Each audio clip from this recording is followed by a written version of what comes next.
Hello everyone, I am here with my case that I showed you last week from Newegg, and I feel like I need to start by apologizing because this case is actually out of stock now on Newegg. In fact, it was the day I posted that video, so it might have just been a coincidence. I really don't know if I had anything to do with it, but it's kind of a shame. I would check back occasionally if you're interested in buying it and see if they get more in stock.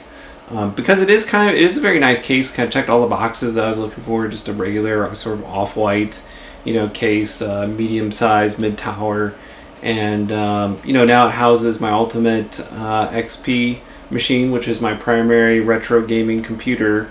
And so far so good. Works really well. I was able to get the hard drive cooling caddy in there. I think it looks really sharp. The temperature display on it, I think it looks really good, and I did run into a couple small issues as I was putting everything together, so I thought we'd take a look at that and then just kind of show you the computer in action.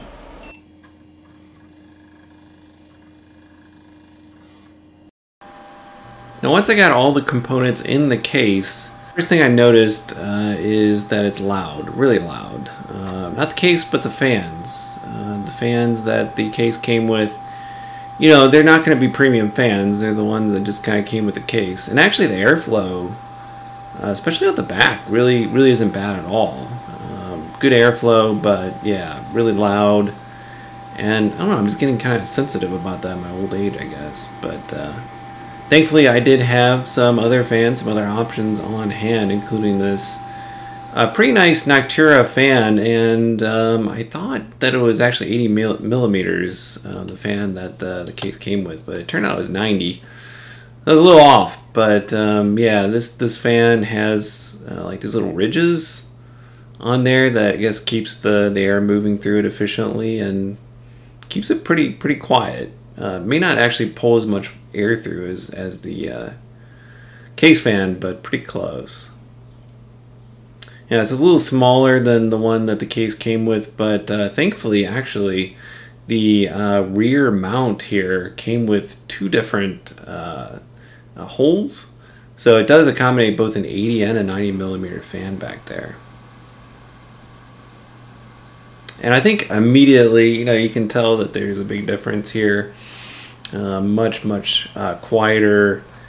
Maybe not quite as much airflow again. I don't think it quite matches in airflow, but it's worth it to me actually to have it be reasonably, quiet, and there's still plenty of noise here coming actually from the CPU fan that I don't need to worry about that. I did decide to leave the one in the front in there.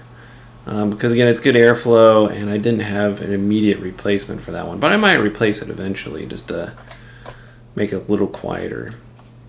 Alright, so let's take a look at this hard drive caddy, this hard drive cooling system from Antec. Nice solid metal. I really like that. It's got a plastic front on it, but still feels pretty high quality. Really nice digital display here, and you can take the whole front off. To see got the fans back there for the airflow, got a little switch there between Celsius and Fahrenheit. I've got one of the temperature sensors here. This one's actually for the hard drive, just kind of sits underneath your hard drive. Got the two tiny little fans in front there. And you get a bag of screws along with a little bit of adhesive. That's to stick the sensors onto the hard drive and onto wherever you want to put it in the case. One here. Now, of course, I got to take the front of the case off, which is kind of annoying.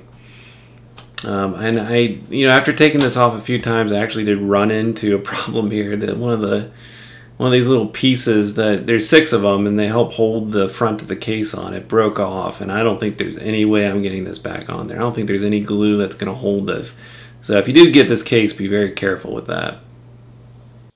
Put on the brackets on the side there to help it slide in and stay in place. Thankfully the holes did align properly.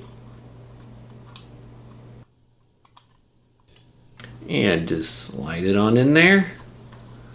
And it does actually, it required a little bit of a push to get in there. But once it did, it made a nice satisfying click. And as you're doing this, you probably will open up the front a little bit if you get something like this. Has a tendency to open pretty easily.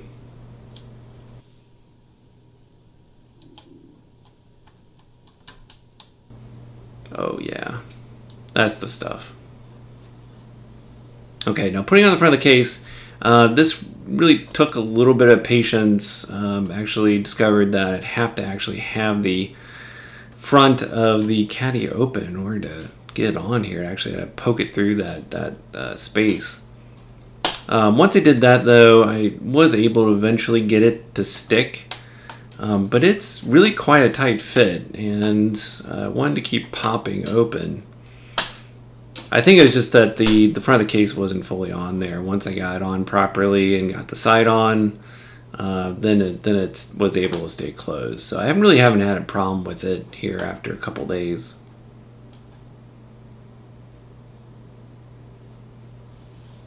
Perfect.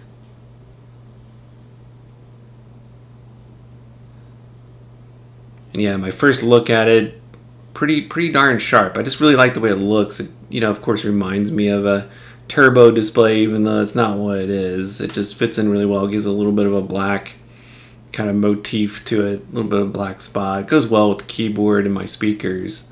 Just a little bit of accent. Ended up tucking the case sensor, not the one that goes into the hard drive, but the case sensor, just kind of down and into the cords here, so more or less dangle in the middle of the case. Now I didn't put the hard drive actually in the caddy. I mean, I know that's what it's for primarily. And if I get another hard drive, I'll definitely put it in there, but I think I'll just leave the hard drive where it is for now. And starting things up for the first time, I think it looks really good. I was very happy with that. Kind of turned down the lights to see what it would look like. And it switches between the temperature of the hard drive and temperature of the case. You know, kind of see the light blinking up and down. So it's giving me those two different temperatures. The lower one, when it's on the lower setting, that's the case in general, and the top one is for the hard drive. Now I can't just let it idle and see what the thermals are in this case, so I decided to load up Crisis. Can it run Crisis? Yes it can, but how hot does it get is the question. And just from running the initial cinematics here, it was already getting up in the upper 80s. The upper 80s in the case, the caddy still stayed in the low 80s. But just by running this video here, getting Crisis started up, it's about 10 degrees warmer than the computer was when it was idling. Now actually playing it, I played it for about 10 minutes, and yeah, it just crept up there in the 90s, got really close to 100 degrees, topped out actually I think about 98, which isn't terrible. I mean, I would kind of prefer it to be keep it, you know, around that range or a little lower, but I mean, this is Crisis. I'm not playing this that much. And there you have it, folks. Just another look at the front of the case here. I think it turned out really well. I really do like the display. It just reminds me of, you know, turbo displays and more generally, you know, just digital displays from the 80s and 90s, because it's that kind of retro look, and I like the little bit of a black accent in the front of the computer. Allows a little more airflow too, which of course is not a bad thing. And if I end up adding a hard drive at some point in the future, definitely go into this caddy here.